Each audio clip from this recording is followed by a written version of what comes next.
ഓരോന്നും ചിന്തിക്കേണ്ടതുപോലെ അങ്ങ് ചിന്തിച്ചാൽ ഓരോ ആളുകളും മനസ്സിലാക്കും പടച്ചവനെ മരിക്കാതിരിക്കാൻ വല്ല നിർവാഹവും ഉണ്ടോ എന്ന് അന്വേഷിച്ചു പോകും. കാരണം അത്രക്കും ഭയാനകരമാണ് മരണം എന്ന് പറയുന്ന വിഷയം. സുബ്ഹാനല്ലാഹ്. മഹാനായ ഉസ്മാൻ ഇബ്നു അഫ്ഫാൻ, മഹാനായ സയ്യിദുനാ ഉസ്മാൻ ഇബ്നു അഫ്ഫാൻ റളിയല്ലാഹു അൻഹു ഒരിക്കൽ റസൂലുള്ളാഹി സ്വല്ലല്ലാഹു അലൈഹി വസല്ലമ തങ്ങൾ മദീന പള്ളിയിൽ വെച്ചുകൊണ്ട് സ്വഹാബത്തിന് ഇങ്ങനെ ക്ലാസ് എടുക്കുകയാണോ. അതേ നരകത്തെ കുറിച്ചാണ് ഹബീബ് തങ്ങൾ പരാമർശിക്കുന്നത്. നരകത്തിന്റെ ഭയാനകത അവിടുന്ന് ഇങ്ങനെ വിവരിക്കുകയാണോ. സുബ്ഹാനല്ലാഹ്. എല്ലാ സ്വഹാബത്തും അവിടുന്ന് കരയുന്നു. നരകത്തിൽ അല്ലാഹു തആല ഏർപ്പെടുത്തിയ അദാബുകൾ ഓരോന്നിങ്ങനെ കേൾക്കുമ്പോ എല്ലാ സ്വഹാബത്തും വിതുമ്പുകയാണോ, എല്ലാവരും കരയുകയാണോ, നിയന്ത്രണമില്ലാതെ കരഞ്ഞുകൊണ്ടിരിക്കുന്നു. പക്ഷേ മഹാനായ സയ്യിദുനാ ഉസ്മാൻ റളിയല്ലാഹു അൻഹു തങ്ങളോ അത്രത്തോളം നിന്ന് കരയുന്നില്ല. റസൂലുള്ളാഹി തങ്ങൾ അതാ നരകത്തിനെ കുറിച്ചുള്ള പരാമർശം അവിടെ അവസാനിപ്പിക്കുന്നു. രണ്ടാമതായി റസൂലുള്ള ബഅദ് പറയുന്നത് അതേ ഖബറിനെ കുറിച്ചാണ്. ഒരു മനുഷ്യന്റെ ശരീരത്തിൽ നിന്ന് റൂഹങ്ങ് വേർപിരിഞ്ഞാൽ ആദ്യമായി അവനെ കൊണ്ടുപോകുന്നത് ഖബറിലേക്കാണല്ലോ. ആ ഖബറിനെ കുറിച്ചതാ ഹബീബ് ബഅദ് പറയുന്നു. ഈ ബഅദ് കേട്ടപ്പോ മഹാനായ ഉസ്മാൻ ഇബ്നു അഫ്ഫാൻ തങ്ങളതാ വല്ലാതെ കരയുന്നു. അവിടുന്ന് പൊട്ടി പൊട്ടി കരയുകയാണ്. നരകത്തെ പറഞ്ഞപ്പോ വല്ലാതെ കരയാത്ത ഉസ്മാനിതങ്ങൾ അതേ ഖബറിനെ പറഞ്ഞപ്പോ വല്ലാതെ അങ്ങ് പൊട്ടിക്കരയുന്നു. ഇത് കണ്ട സ്വഹാബത്തോ വല്ലാത്ത അത്ഭുതത്തോടുകൂടി മഹാനായ ഉസ്മാൻ ഇബ്നു അഫ്ഫാൻ തങ്ങളുടെ അടുത്ത് ചെല്ലുന്നു. അവിടുന്ന് ചോദിക്കുകയാണ്, അല്ലയോ നിങ്ങളൊരു വല്ലാത്ത വിചിത്രമായ സ്വഭാവത്തിന്റെ ഉടമയാണല്ലോ. നരകത്തെ പറഞ്ഞപ്പോ വല്ലാതെ നിങ്ങൾ കരയുന്നില്ല. ഖബറിനെ പറയുമ്പോ നിങ്ങളെന്തേ ഇങ്ങനെ നിയന്ത്രണം കിട്ടാതെ കരയുന്നതോ? നിങ്ങൾക്ക് നരകത്തിന് പേടിയില്ലാത്തത് കൊണ്ടാണോ കരയാത്തത്? ആ സമയത്ത് മഹാനായ സയ്യിദുനാ ഉസ്മാൻ അവിടുന്ന് സഹാബത്തിനോട് പറയുകയാണോ, അല്ലയോ സഹാബാ, ഈ ഉസ്മാന് നരകത്തിന് പേടിയില്ലാത്തത് കൊണ്ടല്ല കരയാതിരുന്നതോ. പക്ഷേ റസൂലുള്ളാഹി തങ്ങളെ അശ്റഫാക്കപ്പെട്ട ചുണ്ടുകളെ കൊണ്ട് അവിടുത്തെ നാവുകളെ കൊണ്ട് ഖബറിന്റെ ഭയാനകതയെന്ന് പറഞ്ഞപ്പോ എനിക്ക് വല്ലാതെ പേടി തോന്നുകയാണ് സഹാബ. എന്റെ ശരീരത്തിൽ നിന്ന് റൂഹങ്ങ് വേർപിരിഞ്ഞാൽ ആദ്യമായി നിങ്ങളെന്നെ കൊണ്ടുപോകുന്നത് ഖബറിലേക്കാണല്ലോ. ആരാരുമില്ലാത്ത ഖബറ്, വല്ലാത്ത ഇരുട്ടുള്ള ഖബറ്, ഒരാൾക്ക് നേരാൻ വണ്ണം മലർന്നു കിടക്കാൻ പോലും സൗകര്യമില്ലാത്ത ഖബറ്. ആ ഖബറിൽ ഈ ഉസ്മാൻ ഒറ്റക്കല്ലേ സ്വഹാബാ കിടക്കേണ്ടതോ? എന്നെ ഖബറിൽ കൊണ്ടുപോയി കിടത്തിയിട്ടോ ആ ഖബറിൽ മോടുകല്ല് വെച്ചിട്ട് നിങ്ങളെല്ലാവരും അങ്ങ് പിരിഞ്ഞു പോന്നാൽ അവിടേക്ക് ഉസ്മാനെ ചോദ്യം ചെയ്യാൻ അതേ രണ്ട് മലക്കുകൾ വരൂലേ, മുൻകരനെ കീറെന്ന് പറയുന്ന രണ്ട് മലക്കുകൾ. ആ മലക്കുകളുടെ രൂപം എങ്ങനെയാണെന്നറിയുമോ? മലക്കാനി അസ്വദാനി അസ്റഖാനി ശഅറാഹുമാ സാബിഅ الرجلين. അതേ എന്നെയും നിങ്ങളെയും ഖബറിലേക്ക് കൊണ്ടുവച്ചാൽ അവിടെ ചോദ്യം ചെയ്യാൻ വരുന്ന രണ്ട് മലക്കുകളുണ്ടല്ലോ, അവരുടെ രൂപം എങ്ങനെയാണെന്നറിയുമോ? മലക്കാനി അസ്വദ, വളരെ കറുത്തിയുള്ളതായ രൂപത്തിലുള്ള രണ്ട് മലക്കുകളാണോ? വിരൂപികളായ മലക്കുകളാണോ? കണ്ടാൽ തന്നെ പേടിച്ചു പോകുന്നു. മാത്രമല്ല അസ്റഖാ, മലക്കുകളുടെ രണ്ട് കണ്ണുകളുണ്ടല്ലോ, ഏത് ഇരുട്ടത്തും ഇങ്ങനെ തിളങ്ങി നിൽക്കുന്ന പൂച്ചകളുടെ കണ്ണുപോലത്തെ കണ്ണുകളുണ്ടല്ലോ, ആ കണ്ണാണ് കേട്ടോ ആ മലക്കുകളുടെ കണ്ണുകളോ.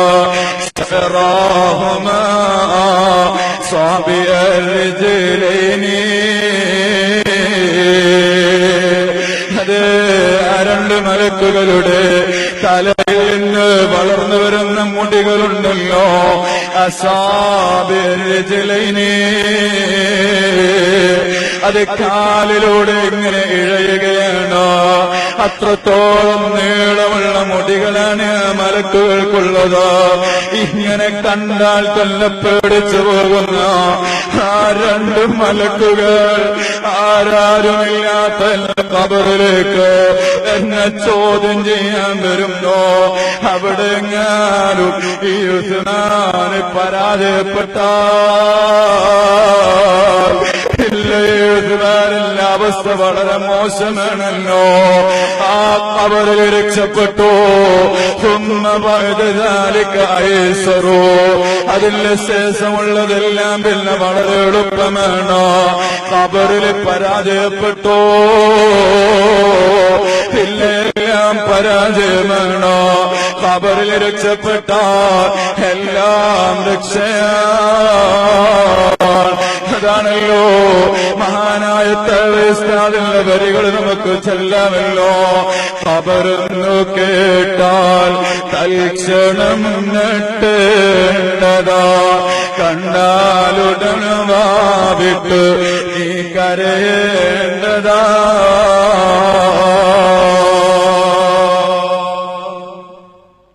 മഹാനായ ഉസ്താദ് പറഞ്ഞതാണ്, ഖബറ് കാണുമ്പോഴേക്ക് മുഅ്മിനായ മനുഷ്യന് കരച്ചിൽ വരികയാണ്. ഇന്നത്തെ ന്യൂ ജനറേഷന്റെ പണി എന്താണ്? സുബ്ഹാനല്ലാഹ്, ഒരു 2 വർഷം മുമ്പ് ഫേസ്ബുക്കിലൂടെ നാം എല്ലാവരും കണ്ട ഒരു വിഷയമുണ്ട്. ഉപ്പാപ്പ മരണപ്പെട്ടപ്പോൾ ആ ഉപ്പാപ്പാന്റെ ജനാസയുടെ അടുത്ത് നിന്ന് സെൽഫി എടുത്ത ഒരു പേരക്കുട്ടിയുടെ വാർത്ത നമ്മൾ പത്രത്തിലൂടെ വായിച്ചിട്ടുണ്ട്. ഉപ്പാപ്പാന്റെ ജനാസ ഇങ്ങനെ എടുത്തു പിടിച്ചിട്ട് അവിടുന്ന് സെൽഫി എടുത്ത ന്യൂ ജനറേഷൻ. സുബ്ഹാനല്ലാഹ്, ഇന്ന് ഖബറ് കണ്ടാൽ, ഖബറ് കുഴിച്ചു വെച്ചത് കണ്ടാൽ അവന് യാതൊരു പേടിയുമില്ല.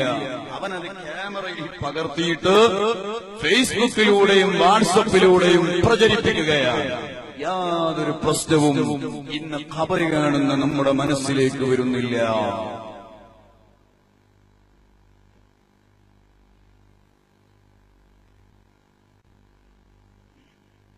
പണ്ട് കാലങ്ങളിൽ ഒരു ആംബുലൻസ് അതിന്റെ ഹോണടിച്ചുകൊണ്ട് കടന്നുപോയാൽ അന്നത്തെ ഒരു ദിവസം മുഴുവനും മനസ്സിൽ ബേജാറാണ്. ഭർച്ചവനെ, മരണം മരണം മരണം എന്ന് പറഞ്ഞൊരു ചിന്തയാണ് നമ്മുടെ മനസ്സിലുള്ളത്. ഇന്ന് ആംബുലൻസ് കണ്ടാലും കുഴപ്പമില്ല, ഒരാൾ നേരെ മുന്നിൽ വെച്ചിങ്ങനെ മരണത്തിനോട് പെട്ടെന്നുകൊണ്ട് മരിക്കുന്നത് കണ്ടാലും നമുക്കിന്ന് യാതൊരു കുഴപ്പവുമില്ല. ഇന്ന് ചെറുപ്പക്കാരൻ ആക്സിഡന്റ് പറ്റി മരണപ്പെടാൻ ഇങ്ങനെ വെപ്രാളപ്പെട്ട് പിടക്കുന്ന ആളെ കണ്ടാൽ അവൻ ആദ്യം അന്വേഷിക്കുന്നത് ഏറ്റവും ക്ലിയറുള്ള ക്യാമറയുള്ള ഫോൺ ഏതാണ് എന്നാണ്. അവന് വളരെ ക്ലിയർ ആയിട്ട് അതിങ്ങനെ ഒപ്പിയെടുക്കാൻ കഴിയണം. പണ്ട് കാലങ്ങളിൽ ഒരു ഗ്ലാസ് വെള്ളമെങ്ങാനും കൊടുക്കാൻ കഴിഞ്ഞാലോ എന്നായിരുന്നു നോക്കാറ്. ഇന്നത്തെ ന്യൂ ജനറേഷൻ എല്ലാം ഇങ്ങനെ പകർത്തുകയാണ്. എന്തിനാ പകർത്തുന്നത്? ഈ ഫേസ്ബുക്കിലൂടെയും വാട്സപ്പിലൂടെയും സോഷ്യൽ മീഡിയകളിലൂടെ ഇതങ്ങ് ലൈവായി ഇട്ടുകൊടുത്താൽ ഇതിന് 100 കമന്റ് ലഭിക്കും, അല്ലെങ്കിൽ 1000 ലൈക്ക് ലഭിക്കും. 1000 ലൈക്ക് ഫേസ്ബുക്കിൽ കിട്ടിയാലോ അർശിന്റെ തണല് കിട്ടും എന്ന ഹദീസ് എങ്ങാനും കണ്ടതുപോലെയാണ് ഇന്നത്തെ ചെറുപ്പക്കാരന്റെ വെപ്രാളം കണ്ടാൽ. പ്രിയപ്പെട്ട സഹോദരന്മാരെ, മഹാന്മാരെല്ലാം ഖബറ് കാണുമ്പോ എല്ലാ നിയന്ത്രണങ്ങളും വിട്ട് അവര് കരഞ്ഞുപോയിട്ടുണ്ടോ? ഒന്നാമതായി മരണത്തിന് കൊതിക്കുന്ന ആള് മഹാനായ സഹ്ൽ ഇബ്നു അബ്ദുല്ലാഹ് എന്നവര് പറയുകയാണ്, റജുലുൻ ജാഹിലുൻ ബിമാ ബഅദൽ മൗത്ത്. മരണത്തിന്റെ ശേഷമുള്ള ജീവിതത്തിനെ കുറിച്ച് വിവരമില്ലാത്ത ആളാണോ? അതുപോലെ രണ്ടാമതായി മരണത്തിനോട് കൊതിയുള്ള ആളാരാണെന്നറിയുമോ? ഔ റജുലുൻ യഫിറു മിൻ അഖ്ദാരില്ലാഹ്. ദുനിയാവിൽ അല്ലാഹു തആല എന്തെങ്കിലും ഒരു മുസീബത്ത് കണക്കാക്കുമ്പോ ഈ മുസീബത്തിൽ നിന്നൊന്ന് മാറിക്കിട്ടാൻ ഞാനൊന്ന് മരിച്ചു കിട്ടിയാൽ, അതേ വല്ലാത്ത ദാരിദ്ര്യത്തോടുകൂടെ ജീവിക്കുമ്പോ ആ ദാരിദ്ര്യം മാറാൻ വേണ്ടിയിട്ടോ അല്ലെങ്കിൽ ആ ദാരിദ്ര്യത്തിൽ നിന്ന് കരകയറാൻ വേണ്ടിയിട്ടോ അവന്റെ മനസ്സുകൊണ്ട് ചിന്തിക്കുകയാണോ, ഞാനൊന്ന് മരിച്ചു കിട്ടിയാലെല്ലാം അങ്ങ് അവസാനിക്കുമല്ലോ. ധാരാളം ആളുകൾ ബാങ്കിൽ നിന്ന് ലക്ഷക്കണക്കിന് രൂപകൾ ലോൺ എടുക്കുകയാണ്, വായ്പ എടുക്കുന്നു. തിരിച്ചടക്കാൻ മാർഗമില്ലാതെ വരുമ്പോ ഒരു കഷ്ണം കയറ് വാങ്ങിയിട്ടോ ഏതെങ്കിലും മരക്കൊമ്പിൽ കെട്ടി തൂങ്ങിയങ്ങ് ചാവുകയാണോ?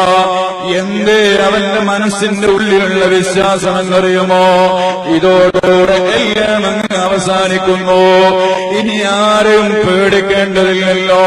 മോനെ, മരിച്ചാലല്ലേ യഥാർത്ഥ ജീവിതം തുടങ്ങുന്നതോ? മൂന്നാമതായി മരണത്തിനോട് കൊതിയുള്ള ആളാരാണെന്നറിയുമോ? അതേ ഔ മുഹിബ്ബു മുസ്താഖുൽ ലിഖാഇല്ലാഹ്. അല്ലാഹുവിനെ കാണാൻ അതേ എല്ലാ അനുഗ്രഹങ്ങളോ നാം അറിയാതെ നമുക്ക് നൽകിക്കൊണ്ടിരിക്കുന്ന ജഗനിയന്ത്രമായ അല്ലാഹു ഉണ്ടല്ലോ. ആ അല്ലാഹുവിന്റെ ലിഖായിനെ ആഗ്രഹിക്കുന്ന വലിയ വലിയ മഹാന്മാരുണ്ടോ? ആ മഹാന്മാർക്ക് മരിക്കാൻ വലിയ പൂതിയാണ് കേട്ടോ. അല്ലാഹുവിനെ കാണണമല്ലോ. ഇങ്ങനെ മരണത്തിന് കൊതിക്കുന്ന വലിയ മഹാന്മാരുണ്ട്. മഹദിയായ ബീവി നഫീസത്തുൽ മിസ്രിയ റളിയല്ലാഹു അൻഹ ഒരിക്കലിങ്ങനെ നടന്നു പോകുമ്പോ ഒരു വീട്ടിൽ വെച്ച് ഒരാൾ കരഞ്ഞു ദുആ ചെയ്യുന്നു. എന്താ ദുആ? അല്ലാഹുമ്മ ഇന്നി അസ്അലുകൽ ജന്ന. പടച്ചവനെ, എനിക്ക് നീ സ്വർഗം തരണേ എന്നിങ്ങനെ ദുആ ചെയ്യുകയാണ്. നാം എല്ലാവരും 5 വക്ത് നമസ്കാരം കഴിഞ്ഞാലും ദുആ ചെയ്യുന്ന ദുആ. ഈ ദുആ അങ്ങ് കേട്ടപ്പോ മഹദിയായ നഫീസത്തുൽ മിസ്രിയയ്ക്ക് വല്ലാതെ അങ്ങ് ദേഷ്യം വരികയാണ്. വല്ലാതെ അങ്ങ് ദേഷ്യം വരുന്നു. എന്നിട്ട് ആ മനുഷ്യന്റെ അടുത്തേക്ക് ചെന്നുകൊണ്ട് മഹദിയായ നഫീസത്തുൽ മിസ്രിയ ചോദിക്കുകയാണ്, അല്ലയോ മനുഷ്യ, നിനക്ക് നാണമില്ലേ? നിനക്ക് നാണമില്ലേ മനുഷ്യ? അല്ലാഹു തആല നിനക്ക് ചെയ്തു തന്ന അനുഗ്രഹങ്ങൾ ഓരോന്നോരോന്ന് എണ്ണുകയാണെങ്കിൽ നിനക്ക് തുല്യപ്പെടുത്താൻ കഴിയുകയില്ല. അത്രത്തോളം അനുഗ്രഹം അല്ലാഹു തആല നിനക്ക് ചെയ്തു തന്നിട്ടുണ്ടോ? ഒന്നിനുപോലും യഥാർത്ഥത്തിൽ നീ ശുക്ർ ചെയ്തിട്ടുണ്ടോ എന്ന് നീ ആലോചിച്ചു നോക്കണം. പ്രിയപ്പെട്ട സഹോദരന്മാരെ, നമ്മുടെ ഈ ആയുസ്സിനിടയ്ക്ക് ഏതെങ്കിലും ഒരു നിസ്കാരം അല്ലാഹുവിനെ മാത്രം ആലോചിച്ചുകൊണ്ട് നിസ്കരിച്ചു എന്ന് പറയാൻ നമുക്ക് കഴിയുമോ എന്ന് നാം ആലോചിക്കേണ്ടതാണ്. ഇനി ഒരു നിസ്കാരം വേണ്ട, ഒരൊറ്റ സുജൂദ് അല്ലാഹുവിനോട്, അല്ലാഹുവേ, ഇന്നാലിന്ന നിസ്കാരത്തിലെ ഇത്രാമത്തെ റക്അത്തിൽ ഒരു സുജൂദ്, ആ സുജൂദിൽ നിന്നെ അല്ലാതെ ഒരാളെയും ഞാൻ ചിന്തിച്ചിട്ടില്ല എന്ന് പറയാൻ പറ്റിയ ഒരൊറ്റ സുജൂദ് നമ്മുടെ ജീവിതത്തിലുണ്ടോ? അല്ലാഹു തആല ചെയ്തു തന്ന ഒരൊറ്റ നിഅമത്തിന് പോലും ശുക്ർ ചെയ്യാതെ, എടോ മനുഷ്യ, അടുത്ത അനുഗ്രഹം അല്ലാഹുവിനോട് ചോദിക്കുകയാണോ നീ? നിനക്ക് നാണമില്ലയോ? നഫീസത്തുൽ മിസ്രിയുടെ ചിന്ത എങ്ങനെയാണ്? ചെയ്തു തന്ന അനുഗ്രഹങ്ങൾക്കൊന്നും ശുക്ർ ചെയ്യാതെ അള്ളാഹുവിനോട് അടുത്ത അനുഗ്രഹം ചോദിക്കുകയോ? അതിന് പകരം മനുഷ്യ, നിനക്ക് ആ അള്ളാഹുവിനെ ഒന്ന് കാണാൻ, ഇത്രയും അനുഗ്രഹം നിനക്ക് ചെയ്തു തന്ന ആ അള്ളാഹുവിനെ ഒന്ന് കാണാൻ ദുആ ചെയ്തൂടെ? മഹതിയായ നഫീസത്തുൽ മിസ്രിയുടെ ചോദ്യമാണ്. മഹാന്മാരായ ആളുകൾക്ക് അല്ലാഹുവിനെ കാണാൻ വലിയ പൂതിയാണ്.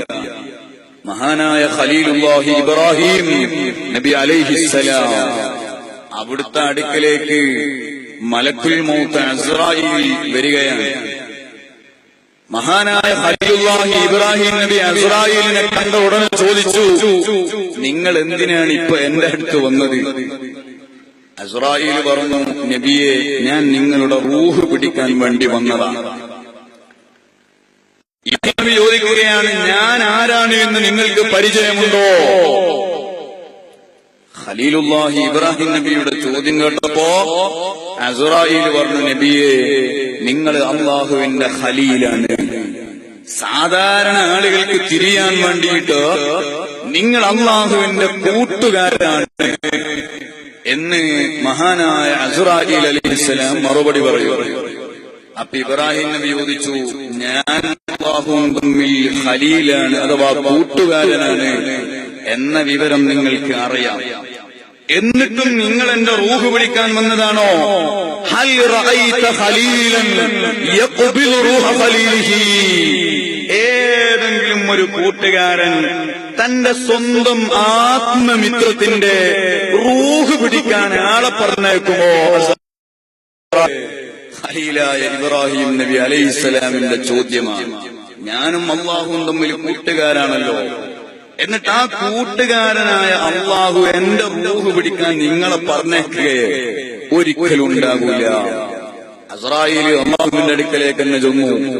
അല്ലാഹുവിനോട് എല്ലാ വിഷയങ്ങളും പറഞ്ഞപ്പോ അല്ലാഹു തആല പറയുന്നു, ഇനി നിങ്ങളോട് ആ ചോദ്യം ചോദിച്ചാൽ അതിനുള്ളൊരു മറുപടി ചോദ്യം കൂടെ ചോദിക്കണം. അത് പഠിപ്പിച്ചു. എന്നിട്ട് ഇബ്രാഹിം നബിയുടെ അടുക്കലേക്ക് അങ്ങ് വിടുന്നു. രണ്ടാമത് അവിടെ ചെന്നപ്പോ ഇബ്രാഹിം നബി ചോദിച്ചു, അല്ല, എന്തിനാ വീണ്ടും വന്നത്? നിങ്ങളുടെ റൂഹ് പിടിക്കാൻ വന്നതാ. ഹൽ റഅയ്ത ഖലീലൻ യഖ്ബിദു റൂഹ ഖലീലിഹി. ആത്മമിത്രത്തിന്റെ റൂഹ് പിടിക്കാൻ വേണ്ടി അല്ലാഹു ആളെ പറഞ്ഞേക്കുകയോ?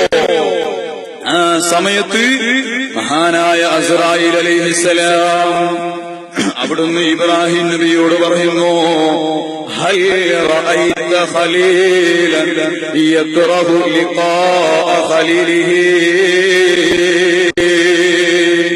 അല്ലയോ നബിയേ, നിങ്ങളും അല്ലാഹുവും തമ്മിൽ കൂട്ടുകാരാണല്ലോ. നിങ്ങൾക്ക് നിങ്ങളുടെ കൂട്ടുകാരനായ അല്ലാഹനെ കാണണ്ടേ? ആ കൂട്ടുകാരനെ കാണാൻ പോവുക എന്ന് പറഞ്ഞാൽ നിങ്ങൾക്ക് വെറുപ്പുണ്ടോ? ആ സമയത്ത് ഖലീലായ ഇബ്രാഹിം നബി പറയുന്നു, എനിക്ക് വെറുപ്പില്ല. എനിക്കല്ല ഖലീലായ അല്ലാഹുവിനെ കാണണോ? അതിന് മരിക്കലല്ലാതെ നിർവാഹമില്ലല്ലോ. മരിക്കാതെ ജീവിതകാലത്ത് അല്ലാഹുവിനെ കാണുക എന്നത് നമ്മുടെ കരളിന്റെ കരളായ ചങ്കിലച്ചോരയായ ഹൃദയത്തിന്റെ തുടിപ്പായ ഹബീബ് മുഹമ്മദുർ റസൂലുള്ളാഹി സ്വല്ലല്ലാഹു അലൈഹി വസല്ലം തങ്ങളുടെ മാത്രം പ്രത്യേകതയാണോ? ഇതങ്ങ് പറഞ്ഞപ്പോ മഹാനായ ഖലീലായ ഇബ്രാഹിം നബി പറയുന്നു, എന്നാൽ യാ അസ്റായീൽ ഇഖ്ബിൽ റൂഹി അസ്സാ. എന്റെ റൂഹ് ഈ സെക്കൻഡിൽ തന്നെ പിടിച്ചോളൂ. എനിക്ക് അല്ലാഹനെ കാണാൻ വല്ലാതെ പൂതയാകുന്നു. പ്രിയപ്പെട്ട സഹോദരന്മാരെ, മരണത്തിനെ ഓർക്കുക എന്ന് പറഞ്ഞത് മരിക്കേണ്ടവനാണല്ലോ എന്ന് മനസ്സുകൊണ്ട് ചിന്തിക്കുക എന്ന് പറഞ്ഞത് അത് ഫുഖഹാക്കൾ മുഴുവനും പറയുന്നത് കാണാം. അത് മുഅക്കദായ സുന്നത്താകുന്നു. ഞാൻ മരിക്കേണ്ടവനാണ് എന്ന് മനസ്സുകൊണ്ടൊന്ന് ചിന്തിച്ചാൽ 2 റക്അത്ത് സുന്നത്ത് നിസ്കരിച്ച കൂലിയാകുന്നു. മുഅക്കദായ സുന്നത്താകുന്നു മരണത്തിനെ ചിന്തിക്കുക എന്നുള്ളത്. എന്നാൽ എല്ലാ ചിന്തയും അത് സുന്നത്താവുകയില്ല. മരണത്തിനെ ഓർക്കുക എന്ന് പറയുന്നത് മഹാനായ ഇമാം ഗസാലി റളിയല്ലാഹു അൻഹു അവിടുന്ന് അവിടുത്തെ ഇഹ്യയിൽ പറയുന്നത് കാണാം. മനുഷ്യന്മാര് മരണത്തിനെ ഓർക്കുന്നത് 3 രൂപത്തിലാണ്. 3 വിഭാഗം ആളുകളുണ്ടോ, 3 തരത്തിലാണ് അവര് മരണത്തിനെ ഓർക്കുന്നത്. ഒന്നാമത്തെ ആളുടെ പേര് അത് മുൻഹമിക്ക് എന്നാണ്. ഒന്നാമത്തെ വിഭാഗത്തിന്റെ പേര് സുബ്ഹാനല്ലാഹ്. ആ മുൻഹമിക്ക് എന്ന് പറയുന്ന ആ വിഭാഗത്തിന്റെ പ്രത്യേകത എന്താണെന്നറിയുമോ? ഏത് സമയത്തോ ഏത് നിമിഷവോ ഞാൻ മരിക്കേണ്ടവനാണല്ലോ എന്ന ചിന്ത അവന്റെ മനസ്സിലുണ്ട്. പക്ഷേ ആ മരണത്തെ അവൻ ചിന്തിക്കുന്നത് മനസ്സിന്റെ ഉള്ളിൽ വല്ലാത്ത വെറുപ്പോടുകൂടെയാ. ആ മരണത്തിനോട് അവന് വല്ലാത്ത വെറുപ്പാണ്. എന്റെ മരണത്തിന് വെറുക്കാനുള്ള കാരണമെന്നറിയുമോ? സുബ്ഹാനല്ലാഹ്, ഇന്ന് ജീവിക്കുന്നത് നല്ല സുഖത്തിലാണ്, നല്ല വീട്ടിലാണ് ഇന്ന് താമസിക്കുന്നത്. യാത്ര ചെയ്യാൻ അല്ലാഹു നല്ല വാഹനം തന്നിട്ടുണ്ട്, കഴിക്കാൻ അല്ലാഹു സുഭിക്ഷമായ ഭക്ഷണം തന്നിട്ടുണ്ട്, നല്ല സമ്പത്ത് അല്ലാഹു നൽകിയിട്ടുണ്ട്. എല്ലാം ഇങ്ങനെ ആസ്വദിച്ചുകൊണ്ട് ജീവിക്കുന്നു. അവന്റെ മനസ്സിലേക്കൊരു ചിന്ത വരുന്നു, ഞാൻ ഈ അനുഭവിക്കുന്ന എല്ലാ സുഖങ്ങളോ അത് മുറിച്ചു കളയുന്ന ഒരു നാശം പിടിച്ച മരണമുണ്ടല്ലോ. മരണത്തിന് ആലോചിക്കുമ്പോ അവന്റെ മനസ്സിൽ വല്ലാത്ത വെറുപ്പാണ്. മഹാനായ ഇമാം ഗസാലി തങ്ങൾ പറയുന്നു, മോനെ, നീ വെറുപ്പോടുകൂടെയാണോ മരണത്തിനെ ചിന്തിക്കുന്നത്? എന്നാ ഫലാ യസീദു മിനല്ലാഹി ഇല്ലാ ബുഅദാ. അല്ലാഹുവിന്റെ റഹ്മത്തിനെ തൊട്ട് വിദൂരമാകാനേ അത് ഉപകരിക്കുകയുള്ളൂ. അത് സുന്നത്താകൂല. ഇനിയോ രണ്ടാമത് മരണത്തിനെ ചിന്തിക്കുന്ന, മരണത്തിനെ ഓർക്കുന്ന ആളാരാണെന്ന് അറിയുമോ? ആ വിഭാഗത്തിന്റെ പേരാണ് കേട്ടോ തായിബ് എന്ന് പറയുന്നത്. എന്താണ് ആ വിഭാഗത്തിന്റെ പ്രത്യേകത എന്തെന്നറിയുമോ? സുബ്ഹാനല്ലാഹ്, ഏത് സമയത്തോ ഞാൻ മരിക്കേണ്ടവനാണല്ലോ എന്ന ബോധമുണ്ട്. പക്ഷേ മരണത്തിനെ ചിന്തിക്കുമ്പോ അവന്റെ മനസ്സിൽ വല്ലാത്ത പേടിയാ. അല്ലാഹുവേ, നിന്റെ ദുനിയാവിൽ ഞാൻ എത്ര കാലം ജീവിച്ചപ്പോ നിന്റെ ധാരാളം അനുഗ്രഹങ്ങളെ ഞാൻ ആസ്വദിച്ചല്ലോ. ആ അനുഗ്രഹങ്ങളെല്ലാം ഞാൻ ഉൾക്കൊണ്ടല്ലോ. ആ അനുഗ്രഹങ്ങളിൽ ഒന്നിനു പോലും ഞാൻ ഇതുവരെ ശുക്ർ ചെയ്തിട്ടില്ലല്ലോ. ഈ സ്ഥിതിയിൽ ഞാനങ്ങ് മരിച്ചുപോയാൽ നീ എന്നെ നാളെ നിന്റെ അടുക്കൽ വിചാരണയ്ക്ക് വേണ്ടി വിളിക്കുമ്പോ ഞാൻ അവിടെ പരാജയപ്പെട്ടു പോകൂലേ? സുബ്ഹാനല്ലാഹ്, മരണത്തിന് ഏത് സമയത്തും ഓർമ്മയുണ്ട്. പക്ഷേ അല്ലാഹുവിന്റെ വിചാരണയ്ക്ക് നിർത്തപ്പെടുന്ന രംഗമങ്ങ് ആലോചിക്കുമ്പോ അവന്റെ മനസ്സ് പൊട്ടുന്നു. മഹാനായ ഗസാലി ഇമാം പറയുന്നു, മോനെ, ഈ ചിന്ത ഇത് സുന്നത്തായ ചിന്തയാണ് കേട്ടോ. ഞാൻ മരിക്കേണ്ടവനാണല്ലോ എന്ന ബോധമുണ്ട്. പക്ഷേ അല്ലാഹുവിന്റെ കോടതിയിൽ നിൽക്കുന്നത് ആലോചിക്കുമ്പോ വല്ലാത്ത പേടിയാണ്. ഇനി മൂന്നാമതായി മരണത്തിന് സ്മരിക്കുന്ന ആള് സുബ്ഹാനല്ലാഹ്, അവരുടെ പേരാണ് ആരിഫ് എന്നോ. ആരിഫ് എന്നാണ് ആ വിഭാഗത്തിലുള്ള പേര്. എന്താണ് അവരുടെ പ്രത്യേകത എന്നറിയുമോ? സുബ്ഹാനല്ലാഹ്, അവർക്ക് മരിക്കണമല്ലോ എന്ന ചിന്ത വരുമ്പോ മനസ്സിൽ വല്ലാത്ത സന്തോഷമാണ്. മരണത്തെ ആലോചിക്കുമ്പോ മനസ്സിന്റെ ഉള്ളിൽ സന്തോഷമാണ്. എന്തേ സന്തോഷിക്കുന്നതോ? ഈ ദുനിയാവിൽ ജീവിക്കുമ്പോ കണ്ണുകൊണ്ട് നോക്കുമ്പോ കാണാനുള്ളത് ഹറാമാണ്, കേൾക്കാനുള്ളത് ഹറാമാണ്, പോകാനുള്ളത് ഹറാമിലേക്കാണ്. എല്ലാം ഹറാമ് കൊണ്ട് മുഖരിതമാണ്. ഈ ഹറാമ് കൊണ്ട് മുഖരിതമായ ലോകത്ത് നിന്ന ഹറാമില്ലാത്തൊരു ലോകത്തേക്ക് എനിക്ക് പോവേണ്ടതുണ്ട്. അതിന് മരണമല്ലാതെ മറ്റു നിർവാഹമില്ല. മരിച്ചു കഴിഞ്ഞാൽ പിന്നെ ഹറാമില്ലാത്ത ലോകമാണല്ലോ. ഇങ്ങനെ ചിന്തിക്കുന്ന വലിയ മഹാന്മാരായ ആളുകളുണ്ട്. വസാലിമെന്ന് പറയുന്നു, മോനെ, ഈ മൂന്നാമത്തെ വിഭാഗത്തിൽപ്പെടാൻ നിനക്ക് ഒരു പക്ഷേ സാധിച്ചെന്ന് വരൂല. അത് വലിയ മഹാന്മാരുടെ ചിന്തയാണ്. എന്നാൽ ഈ പറഞ്ഞ രണ്ടാമത്തെ വിഭാഗത്തിലെങ്കിലും പെടാൻ നീ നന്നായി പരിശ്രമിക്കേണ്ടതുണ്ട് കേട്ടോ. ഏതാണ് ഈ മൂന്നാമത്തെ വിഭാഗം എന്നറിയുമോ? സുബ്ഹാനല്ലാഹ്, മഹാനായ ബിലാൽ ഇബ്നു റബാഹ റളിയല്ലാഹു അൻഹു, മുഅദ്ദിനു റസൂലില്ലാഹ്, ലോകത്തിലെ നേതാവിന്റെ മുഅദ്ദിൻ എന്ന വിശേഷണമുള്ള ആളാണല്ലോ. അവിടുന്ന് മരിക്കാൻ വേണ്ടി രോഗശയ്യയിൽ മരണാസന്നനായി ഇങ്ങനെ കിടക്കുകയാണ്. മരണം ഹാജരാവുകയാണ്. ആ സമയത്തതാ മഹാനായ ബിലാൽ തങ്ങളുടെ പ്രിയപത്നി, അവിടുത്തെ ഭാര്യത മരണത്തെ മുഖാമുഖം കാണുന്ന ബിലാൽ തങ്ങളുടെ തലയുടെ ഭാഗത്ത് വന്നങ്ങിയിരിക്കുകയാണ്. അവിടുന്ന് അതാ തലയിൽ കൈവച്ചുകൊണ്ട് ആ മഹതിയായ ഭാര്യ പറയുന്നു, വാ ഹുസ്ന,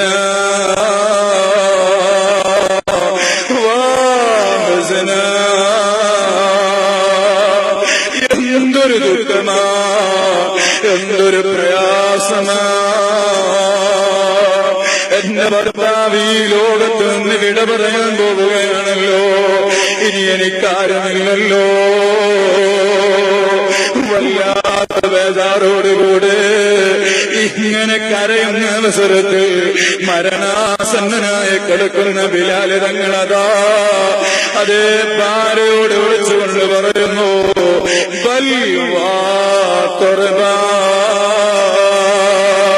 മോളെ, എന്തൊരു ദുഃഖമാണെന്ന് പറയില്ല, മറിച്ചോ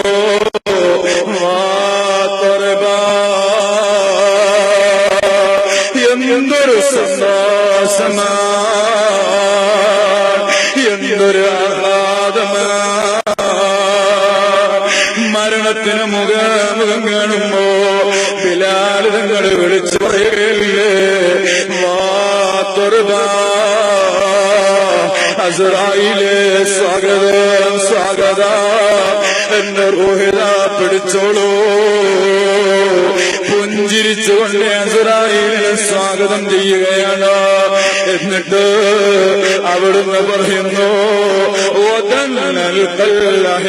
മുഹമ്മദ്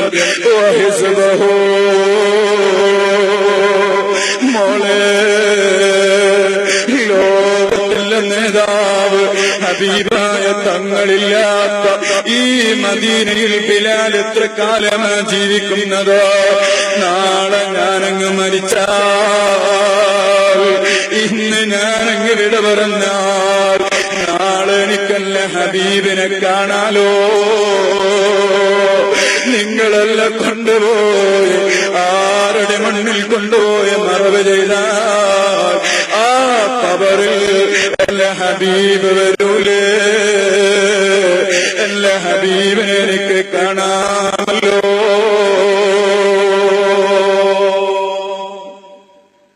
ബിലാൽ തങ്ങൾ മരണപ്പെടുന്ന അവസരത്തിൽ പുഞ്ചിരിച്ചുകൊണ്ട് മരിക്കുകയാണ്.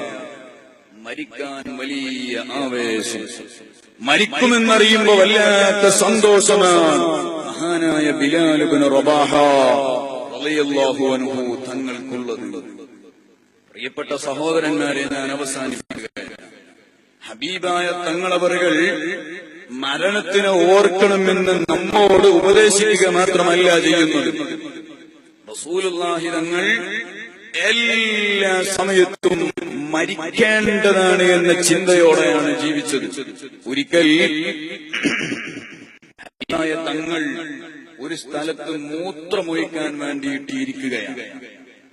അതിന്റെ രണ്ടടി അപ്പുറത്ത് നല്ല ശുദ്ധജലമുണ്ട്. പക്ഷേ റസൂലുള്ളാഹി തങ്ങൾ മൂത്രമൊഴിച്ച് വെള്ളം കൊണ്ട് മനോഹരിക്കാൻ വേണ്ടി ആ വെള്ളമുള്ള സ്ഥലത്തേക്ക് നടന്നു പോകുന്നതിന് മുമ്പ് അവിടുന്ന് കല്ലുകൾ എടുത്തങ്ങ് മനോഹരിക്കുകയാണ്. അതിനുശേഷം ആ വെള്ളമുള്ള സ്ഥലത്ത് പോയി ആ വെള്ളം കൊണ്ടും അവിടുന്ന് ശുദ്ധിയാക്കുന്നു. ഇത് കണ്ട സ്വഹാബത്ത് ചോദിച്ചു, അല്ല നബിയേ, അങ്ങ് മൂത്രമൊഴിക്കാനിരുന്ന അവസരത്തിൽ വെള്ളം കാണാത്തത് കൊണ്ടാണോ അങ്ങ് അവിടുന്ന് കല്ലുകൊണ്ട് മനോഹരിച്ചത്? അല്ല, കണ്ടിട്ടാണെങ്കിൽ പിന്നെ എന്തിനാണ് അവിടുന്ന് ഒരു കല്ലുകൊണ്ട് മനോഹരിച്ചത്? ആ സമയത്ത് ലോകത്തിന്റെ നേതാവ് ഹബീബ് മുഹമ്മദുർ റസൂലുള്ളാഹി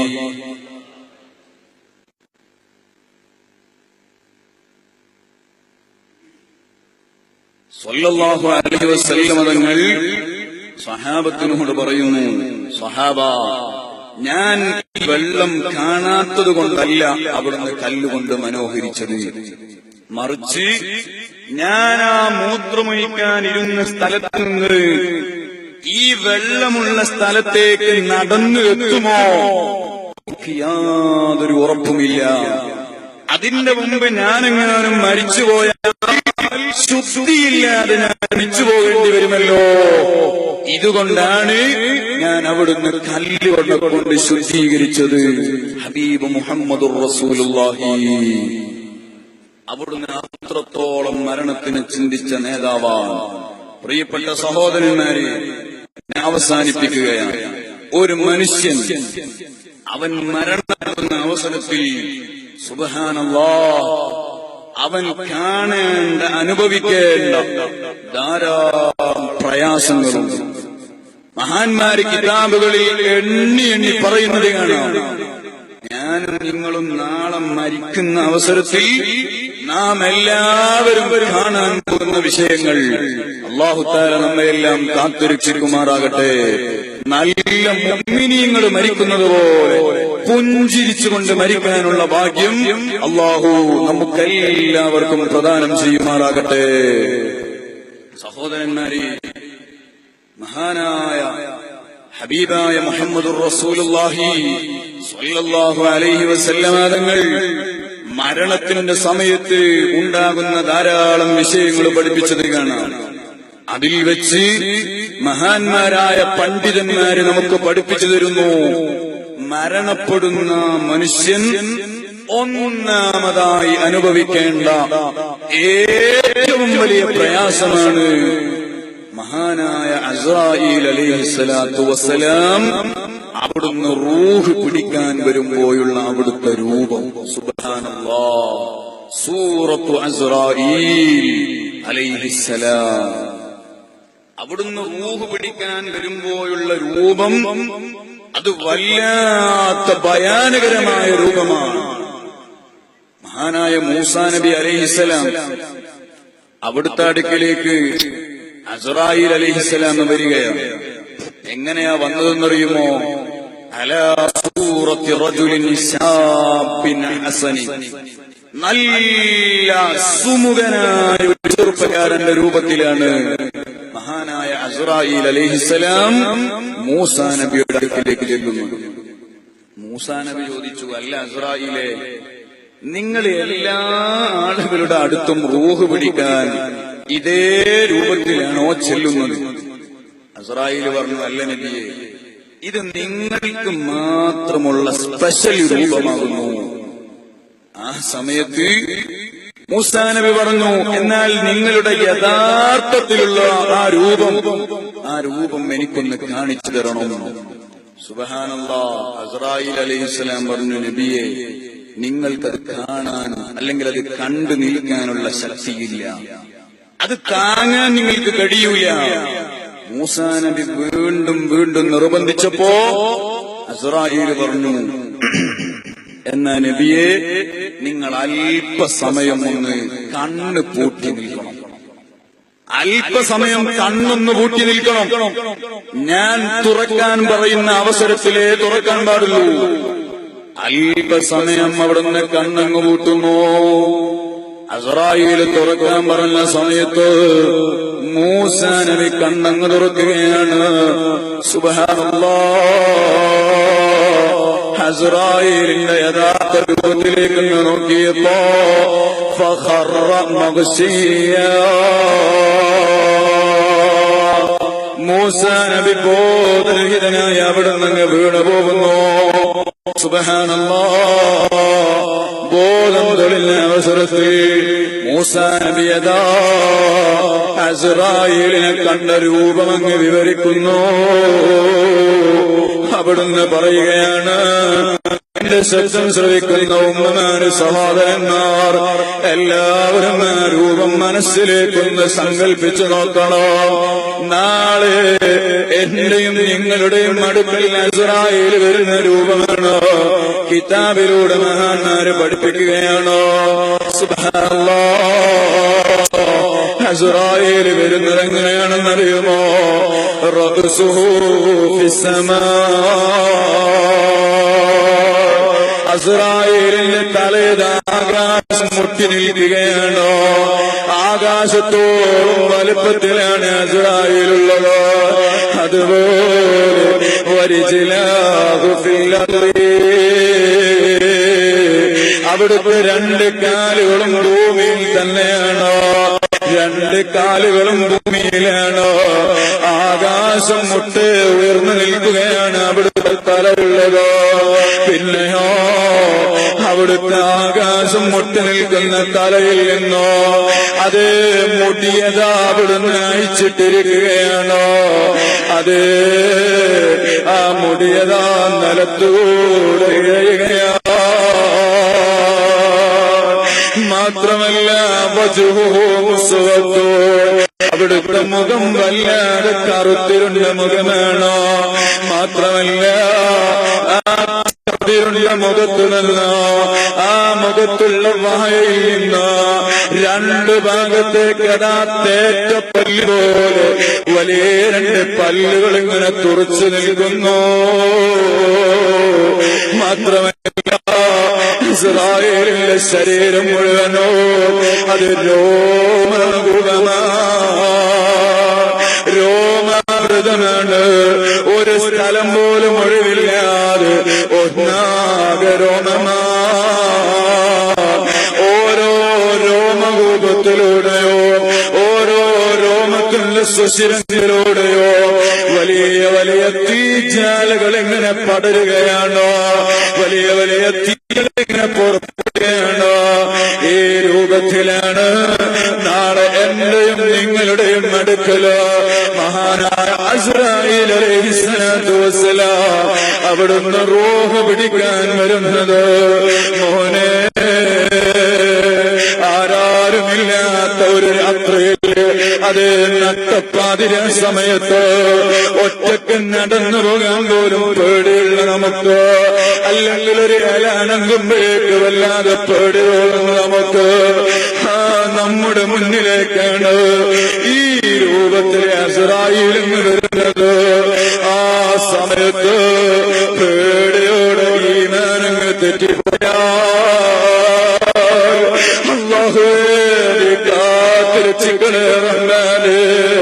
ഈ ഭയാനകരമായ രൂപമാണ്.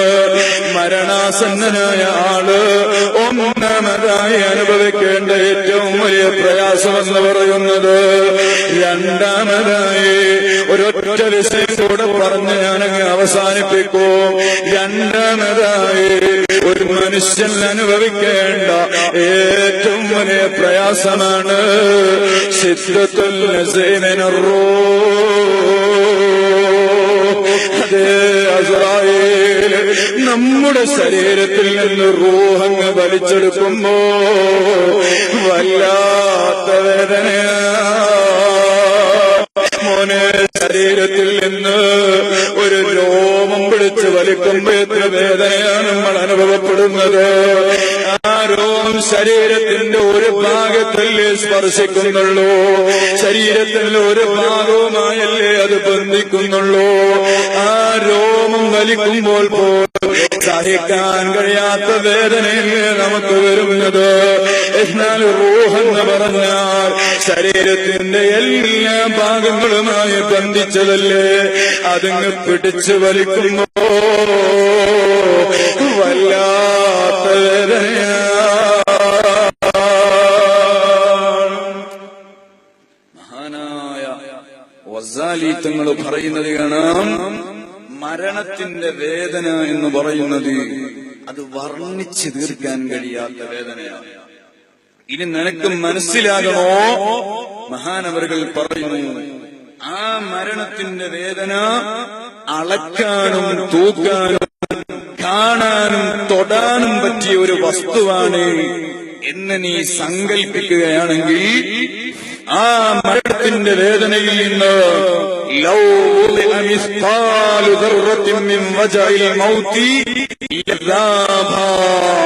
ദുനിയാവിലെ ഏറ്റവും വലിയ പർവ്വതത്തിന്റെ മുകളിൽ ആ മരണത്തിന്റെ ഒരു ചെറിയ വേദന എടുത്തു വെച്ചു കൊടുത്താൽ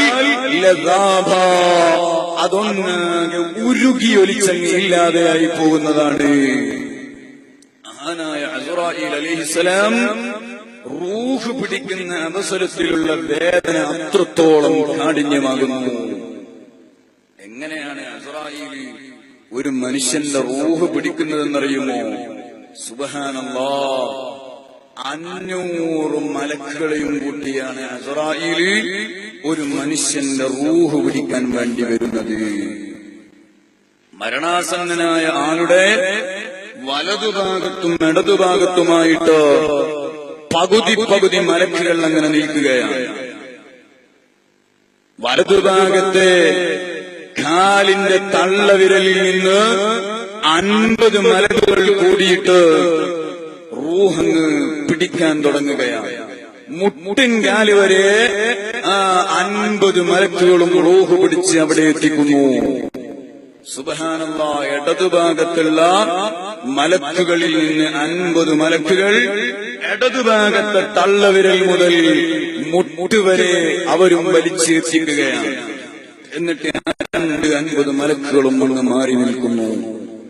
പിന്നീട് 50 മലക്കുകൾ ആ മുൻകാല് മുതൽ ഊര വരെ ആ 50 മലക്കുകൾ റൂഹ് പിടിക്കുന്നു. ഇടതുഭാഗത്തും അതേ രൂപത്തിൽ ഇങ്ങനെ 50 മലക്കുകൾ കൂടിയിട്ട് റൂഹിനെ തൊണ്ടക്കുഴിയിൽ എത്തിക്കുകയാണ്. വല്ലാത്ത വേദന സഹിക്കുന്നു മനുഷ്യൻ. അങ്ങനെ തൊണ്ടക്കുഴിയിലങ്ങ് എത്തിച്ചാലോ വീണ്ടും ആ റൂഹിനെ കാലിന്റെ തള്ളവിരലിലേക്ക് തന്നെ അങ്ങ് മടക്കുന്നു. പിന്നീടും ഈ 50 മലക്കുകൾ കൂടിയിട്ട് മനുഷ്യന്റെ റൂഹ് പിടിച്ച് തൊണ്ടക്കുഴിയിൽ എത്തിക്കുകയാണ്. വീണ്ടും കാലിലേക്ക് തന്നെ മടക്കുന്നു. 99 തവണ ഒരു മനുഷ്യന്റെ റൂഹിനെ ഇങ്ങനെ മടക്കുകയാണ്. 100ാമത് റൂഹിനെ പിടിച്ച് തൊണ്ടക്കുഴിയിലെത്തിച്ചാൽ അവിടെ നിന്ന് മഹാനായ അസ്റായീൽ അലൈഹിസ്സലാം അവസാനമായി തൊണ്ടക്കുഴിയിൽ നിന്ന് റൂഹങ്ങ് പിടിക്കുന്നു. ഇങ്ങനെയാണ് ഒരു മനുഷ്യന്റെ റൂഹ് മലായികത്തുകൾ പിടിക്കുന്നത്. അല്ലാഹു തആല ആ സമയത്ത് വലിയ വലിയ മഹാരഥന്മാരുടെ കാവൽ നിന്ന് നമ്മെ സംരക്ഷിക്കട്ടെ. ഇവിടെ മറപെട്ട് കൊടുക്കുന്ന അസ്ഹാബുകൾ, അതുപോലെ മഹാരഥന്മാർ അവരുടെ എല്ലാം ബറക്കത്ത് കൊണ്ട് അല്ലാഹു നമുക്ക് ഹുസ്നുൽ ഖാത്തിമത്ത് പ്രദാനം ചെയ്യുമാറാകട്ടെ. അവസാനം ഒരൊറ്റ വിഷയം കൂടെ പറയട്ടെ. അവസാനമായി മരണാസന്നനായ മനുഷ്യൻ അതേ അഭിമുഖീകരിക്കേണ്ട വിഷയമാണ് ഹുദൂറുശ് ശൈത്താൻ. മരണാസന്നനായ ആളുടെ അടുക്കലേക്ക് പിശാച് ഹാദിറാവുകയാണ്. എങ്ങനെയാ പിശാച് വരുന്നതെന്നറിയുമോ? സ്വന്തം മരണപ്പെട്ടുപോയ മാതാവിന്റെ രൂപത്തിലാണോ, അല്ലെങ്കിൽ വലിയമ്മാന്റെ രൂപത്തിലാണോ, ഉമ്മാമാന്റെ രൂപത്തിലാണോ? സുബ്ഹാനല്ലാഹ്, മരണപ്പെട്ടുപോയ ഉമ്മയുടെയോ അല്ലെങ്കിൽ ഉമ്മാന്റെ ഉമ്മയുടെയോ രൂപത്തിൽ അതേ ആ പിശാച് വന്ന് മരണാസന്നനായ തലഭാഗത്ത് അംഗീകരിക്കുന്നു. എന്നിട്ട് ആ പിശാച് ഉമ്മാന്റെ രൂപത്തിലുള്ള പിശാച് പറയുകയാണ്, മോനെ നിന്നെ 9 മാസവും 10 ദിവസമോ അതേ ഗർഭം ചുമന്ന് പ്രസവിച്ച ഉമ്മയാ മോനെ പറയുന്നതോ, മുസ്നസറാനിയ മോനെ നീ ക്രിസ്ത്യാനിയായി മരിച്ചോ, നീ നസ്റാനിയായി മരിച്ചോ, ഫഇന്നഹാ ഖൈറുൽ മോനെ നസ്റാനി എന്ന് പറയുന്ന മതമുണ്ടല്ലോ, അതാണ് ഏറ്റവും നല്ല മതം. മോൻ ക്രിസ്ത്യാനിയായി മരിച്ചോ, ഉമ്മ മുസ്ലിമായി മരിച്ചതുകൊണ്ട് കുടുങ്ങിപ്പോയതാണ്. സുബ്ഹാനല്ലാഹ്, സ്വന്തം ഉമ്മാന്റെ രൂപത്തില് മരണാസന്നനായ ആളോട് പിശാച് വന്ന് പറയുകയാണോ. അല്പം കഴിയുമ്പോ മരണപ്പെട്ടുപോയ പിതാവിന്റെ രൂപത്തിലായി ഇബ്ലീസ് വരുന്നു, അല്ലെങ്കിൽ പിതാമഹന്റെ രൂപത്തിൽ ഇബ്ലീസ് വരുന്നു. എന്നിട്ട് ആ ഇബ്ലീസ് ഇവനോട് പറയുന്നു, മുച്ച് യഹൂദിയ മോനെ യഹൂദിയായി മരണപ്പെട്ടോ, ജൂതനായി നീ മരിച്ചോ മോനെ, മുസ്ലിമായി മരിക്കണ്ട, ഫഇന്നഹു ഖൈറുൽ അദിയാൻ. ഈ യഹൂദി എന്ന് പറയുന്ന മതമുണ്ടല്ലോ, അതേറ്റവും നല്ല മതമാകുന്നു. മോനെ മുസ്ലിമായി മരിച്ചതുകൊണ്ട് കുടുങ്ങിപ്പോയതാണോ, മോൻ നസ്റാനിയായിക്കോ അല്ലെങ്കിൽ മോൻ യഹൂദിയായിക്കോ, മുസ്ലിമായി മരിക്കണ്ട. സ്വന്തം ഉമ്മാന്റെയും ഉപ്പാന്റെയോ അല്ലെങ്കിൽ മരണപ്പെട്ടുപോയ ഉമ്മാമാന്റെയും ഉപ്പാപ്പാന്റെയും രൂപത്തില് ഇബ്ലീസ് വന്നുകൊണ്ടെന്ന് പറയുമ്പോ, മോനെ അവിടെ വെച്ചെങ്ങാനും നമ്മുടെ ഈമാനങ്ങ് പേച്ചുപോയാൽ അതേ വല്ലാതെ ദാഹിച്ച് അവശനായി നിൽക്കുന്ന അതേ പൊല്ലുമോന്റെ അടുത്തേക്കല്ലേ ഉമ്മാന്റെ രൂപത്തിലുള്ള ഇബ്ലീസ് ഒരു വെള്ളം കാണിച്ചുകൊണ്ട് പറയുന്നത്, മോനെ നീ വല്ലാതെ ദാഹിച്ചവശനായപ്പോ നിന്നെ ആരും ഗൗനിക്കുന്നില്ല അല്ലേ, മോന്റെ ദാഹം കണ്ടിട്ട് ഉമ്മ ഒരു ഗ്ലാസ് വെള്ളവുമായി വന്നതാണ്, മോനെ ഗ്ലാസ് വെള്ളം ഞാൻ തരാം, പക്ഷേ ഞാൻ മോന്റെ ദൈവമാണോ അല്ലെങ്കിൽ ഞാനാണ് ഏറ്റവും വലിയവൻ എന്ന് നീ ഒന്ന് പറഞ്ഞാൽ മതി. സ്വന്തം ഉമ്മാന്റെ അല്ലെങ്കിൽ ഉപ്പാന്റെ രൂപത്തിൽ ഇബ്ലീസ് അങ്ങ് വന്ന് പറയുമ്പോ, മോനെ വല്ലാതെ ദാഹിച്ചു നിൽക്കുന്ന അവിടെ വെച്ചെങ്ങാനും അങ്ങ് വഴിപ്പെട്ടു പോയോ, ഖസിറ ദുനിയാ വൽ ആഖിറ, നമ്മുടെ ദുനിയാവും ആഖിറവും എല്ലാം പരാജയത്തില്. അല്ലാഹുവേ നീ കാത്ത് രക്ഷിക്കണേ റഹ്മാനേ. ഞങ്ങളിതുവരെ പറഞ്ഞത് കേട്ടത് എല്ലാം സാലിഹായ അമലായി സ്വീകരിക്കണേ അല്ലാഹ്. പഠിച്ചവനെ വല്ലാതെ അപകടങ്ങളും സംഭവിച്ചു പോയിട്ടുണ്ടെങ്കിൽ എല്ലാം നീ മാപ്പ് തരണേ റഹ്മാനേ. برحمتك يا أرحم الراحمين.